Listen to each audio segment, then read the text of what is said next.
నమస్తే రమగారు. నమస్తే జీ. రమగారు, ఏదైనా చిన్న కథ చెప్తారా? మామూలుగా మనం ధన వ్యామోహం, ధన మదం అలాంటి పదాలు వింటాం. అంటే ఎవరి దగ్గరైనా డబ్బులు ఉంటే వాడికి నడమంత్రం అలాంటి వాడతాం కదా. అంటే అవునో కాదో జయ, కానీ డబ్బులు వచ్చేసిన వాడికి ధైర్యం వచ్చేస్తుంది కదా. నేను గ్రేట్ అనే భావన ఆటోమేటిక్గా వస్తుంది. ఎందుకంటే వాడు ఏదైనా కొనగలుగుతాడు. డబ్బుతో పాటు వచ్చేస్తుంది అంటారా? ఆటోమేటిక్గా డబ్బు అపరిమితమైన ధైర్యాన్ని ఇస్తుంది జయ. ఏదైనా చేసేస్తాడు. దానికి పంచతంత్రంలో ఒక కథ చెప్తా, పెద్ద కథ, చిన్న బ్రీఫ్గా మ్యాటర్ చెప్తా. ఎలుక ఒకటి పైనున్న కుండని ఇక్కడి నుంచి ఎగిరి అందుకుంటుంది. మిగిలిన ఎలుకలు ఏవి అందుకోలేవు. ఈ కింద నుంచి ఎగిరి అంత పైకి ఎట్లా అందుకుంటుంది అని అక్కడికి వచ్చిన ఒక సన్యాసి, ఒక ఆయన ఏమంటాడంటే, ఆ ఎలుకది కాదు బలం, అది ఎక్కడుంటుందో అక్కడుంది ఆ శక్తి ఏమిటో, ఇది ఉన్న ప్లేస్ ఏమిటో చూపించు నాకు, దీని బలం ఏమిటో నేను నీకు చెప్తానంటాడు. వెతికితే ఆ ఎలుక నిద్రించే కింద 2 పెద్ద పెద్ద బంగారపు కుండలు ఉన్నాయి. ఎలుక్కి బంగారం విలువేం తెలీదు. ఆ బంగారం నుంచి వచ్చేటువంటి ఆ గొప్పతనం వల్ల దానికి అది వచ్చింది. అంటే ఎలుక పేరు పెట్టాడు, కానీ మనుషులు కూడా అంతే. వాడికి స్వతహాగా ఏమీ శక్తి ఉండదు, యుక్తి ఉండదు, ఏమీ ఉండదు, మామూలుగా ఉంటాడు. సడన్గా వచ్చి డబ్బులు పడిపోతే వాడు ఏదైనా కొనేసుకోగలడు, ఏదైనా అనే ఫీలింగ్ వచ్చేస్తుంది. చూసావా లోపల?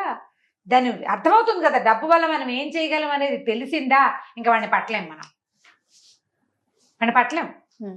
దాన్ని ధనమదం అంటుంటారు. ఆ కథని అట్లా చెప్పారు మనకి పంచతంత్రంలో.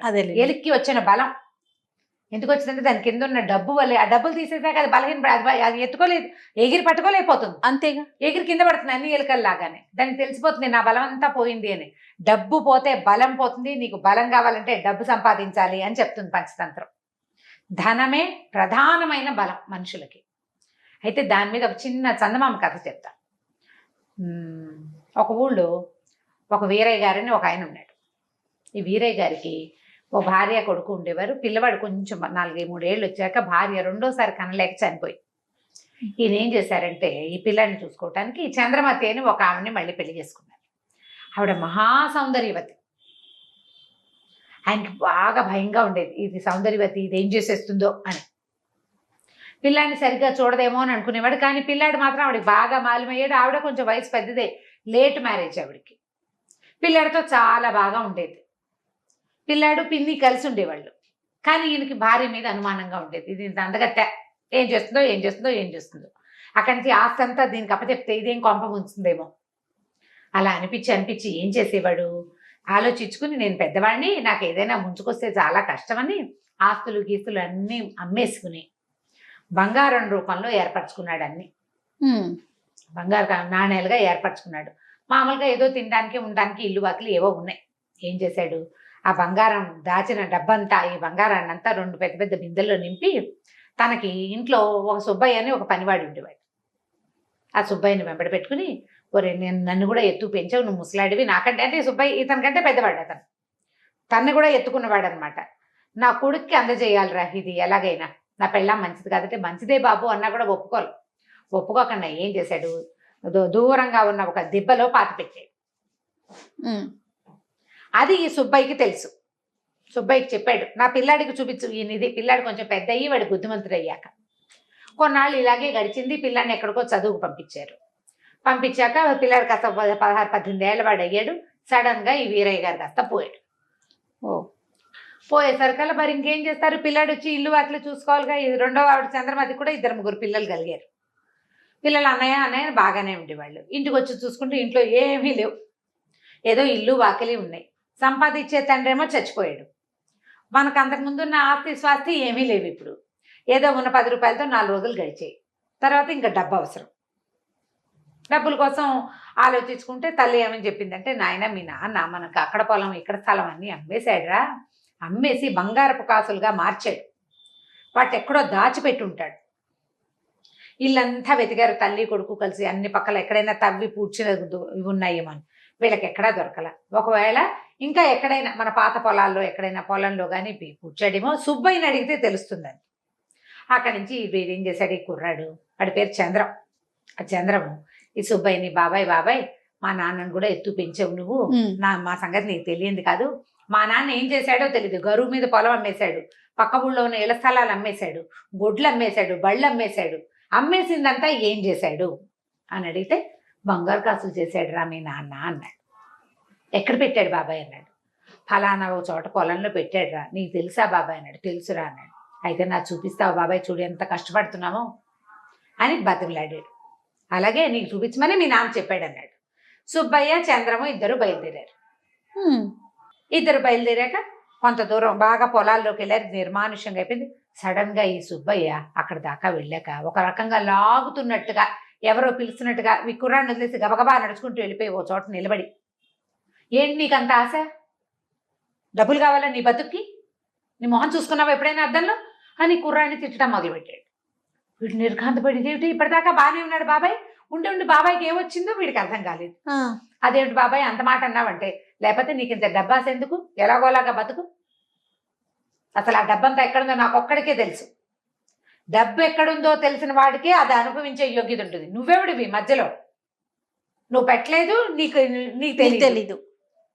నువ్వు పెట్టండి, నీకు తెలియంది నీకెందుకు కావాలి? ఇంకా నీకు అక్కర్లేదు, నేను నీకు చచ్చినా చూపించను. ఆ డబ్బులు నావి, అవి ఎక్కడున్నాయో నాకే తెలుసు అన్నాడు. అనేసరికి కూరాడికి ఏడుపు వచ్చేసింది. ఏం చేయాలో తెలియలే. అక్కడి నుంచి బాబాయ్ ఇంటికి వెళ్దాను రా బాబాయ్, పిన్ని చూస్తుంది బాబాయ్, మా అమ్మ అది అంటుంది బాబాయ్ అని బతిమలాడి ఇంటికి తీసుకుపోయాడు. తీరా ఈ స్థలాలు దాటి ముందుకెళ్ళగానే బాబాయ్ మామూలుగా అయిపోయాడు. ఏంట్రా బాబు మొహం అలా ఉంది, చేతిలో మొహం కడుక్కొని మొహం కూడా కరిగిచ్చాడు పిల్లడికి. జామకాయలు కోసిపెట్టాడు, తిందామా అన్నాడు. బాగానే ఉన్నాడు. ఇంటికి వెళ్ళాక మామూలుగానే పనిచేస్తున్నాడు, మామూలుగానే ఉన్నాడు. మళ్ళీ ఇంకో రోజు తీసుకెళ్ళాడు. ఆ రెండో రోజు అలాగే తిరగబెట్టి తిట్టిపోసాడు వీడిని, కొట్టబోయాడు కూడాను. అర్థం కాల. అమ్మకి చెప్పాడు, ఎక్కడుందో తెలుసు, ఇంట్లో ఉన్నంతసేపు చూపిస్తానంటాడు, అక్కడెక్కడికో తీసుకెళ్తాడు, తీసుకెళ్ళాక చూపించడు, పైగా తిట్టిపోస్తున్నాడు.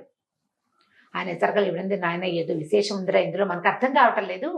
మీ నాన్నకి ఫ్రెండ్ ఒక ఆయన, తెలుగు పండితుడు ఒక ఆయన ఉన్నాడు ఆ ఊళ్ళో.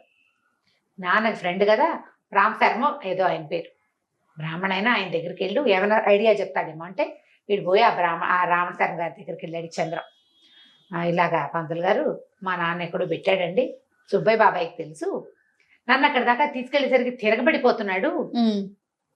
ప్రతిసారి ఎక్కడికి తీసుకెళ్తున్నా అంటే ప్రతిసారి ఒకే వైపుకి తీసుకెళ్తున్నాడు. 3 సార్లు వెళ్ళారు. అప్పటికి 3 సార్లు ఇదే జరిగింది. ఆయన సర్కల్ ఆయన నవ్వాడు. ఓ పంచే, ఈసారి తీసుకెళ్ళి మళ్ళీ, అయితే ఎక్కడ నిలబడి నిన్ను తిడుతున్నాడో అక్కడ ఒక గుర్తు పెట్టుకురా, అతను నిలబడ్డ చోటే పెట్టాలి నువ్వు దాన్ని. ఇంటికి వచ్చేసాక అప్పుడు మళ్ళీ వెళ్దువుగా నువ్వు అన్నాడు. అనేసరికి సరే అన్నాడు. మళ్ళీ బాబాయ్ డబ్బులు ఎక్కడన్నాయో చూసి తెచ్చుకుందాని రావా అని తీసుకెళ్ళేసరికి వాడు చర్చి తిట్టిపోసాడు ఆ బాబాయ్ వీడిని. మళ్ళీ అక్కడ వీడేం చేశాడు, వెళ్ళేటప్పుడే ఒక చిన్న కర్ర పుల్ల తీసుకెళ్ళాడు ఇంటి దగ్గర నుంచి. తమ పేరు చెక్కి ఉన్న పుల్ల ఒకటి పట్టుకెళ్ళాడు, ఒక దీని లాంటిది, వాసాన్ లాంటిది. ఆ వాసాన్ని అక్కడ పాతి పెట్టేసి బాబాయిని తెచ్చేసాడు ఇంటికి. తెచ్చాక ఆ రామ్ శర్మ గారి వెంట పెట్టుకుని తీసుకెళ్తే ఎక్కడైతే సుబ్బయ్య నుంచున్నాడో అక్కడ తవ్వితే 2 బిందెల బంగారపు బిళ్ళలు దొరికినాయి. అందులో వీళ్ళ నాన్న రాసిన ఉత్తరం కూడా ఉంది, ఈ సొమ్ము నా కొడుకు కుమారుడైన చంద్రానికి చెందాలి అని. ఇదేంటండి పంతులు గారు విశేష విచిత్రం, ఆ బాబాయ్ చాలా మంచివాడు, ఇంటి దగ్గర మా ఇంట్లో పనిచేస్తున్నాడు కూడా, ఇంటి దగ్గర ఉన్నప్పుడు వెళ్దాం నాయన అంటాడు, ఇక్కడికి రాగానే లేకపోతాడు అంటే అదేరా నాయన ధనమదము. అక్కడికి వచ్చేసరికి ధనం అట్లా ఆశ పుట్టిచ్చేస్తుంది, అట్లా పాడు చేస్తుంది. వాడు ఎంత మంచివాడు, ఇది దాటేసరికి మళ్ళీ మారిపోతాడు. ఆ కాస్త తప్పేసరికి మారిపోతున్నాడు. లక్షణంగా ఇంటికి పట్టుకెళ్ళి వాడుకో, మీ నాన్న నీకోసమే దాచిపెట్టాడు, ఉత్తరం కూడా రాశాడంటే ఆ 2 బిందెలు మోసుకుని ఆ సుబ్బయ్య కూడా ఓ 10 రూపాయలు ఇచ్చి అందులో ఇచ్చి మళ్ళీ ఇల్లు వాకిళ్ళు సంపాదించుకుని పిల్లాడు వ్యాపారం చేసుకుని సుఖంగా ఉన్నాడు. అదే ధనబలం. అదే డబ్బులుంటే దన్ను, డబ్బును. అందుకే అదే చెప్తారు, యస్యాస్తి విత్తం నరహ కులీనహ అని చెప్తారు. వాడి దగ్గర డబ్బు ఉందో వాడే గొప్పవాడు, వాడే గ్రేట్, వాడు ఆటోమేటిక్గా గ్రేట్ అయిపోతాడు. గ్రేట్నెస్ ఉన్నా లేకపోయినా తనకి తను ఉన్నట్టు ఫీల్ అవుతాడు. అది ఉంటే చాలు. డబ్బు అంత పనిచేస్తుంది కాబట్టి సంపాదించాలి. అది ఖచ్చితంగా సంపాదించాలి, అలానే నిల్వ చేసుకోవాలి, సేవ్ చేయాలి. అదే రైట్ రమ్మ గారు, నమస్తే అండి. నమస్తే జయ. ఈ వీడియో కనుక మీకు నచ్చినట్లయితే లైక్ చేయండి, షేర్ చేయండి. మరిన్ని వీడియోస్ కోసం మా ఛానల్ని సబ్స్క్రైబ్ చేసుకోండి.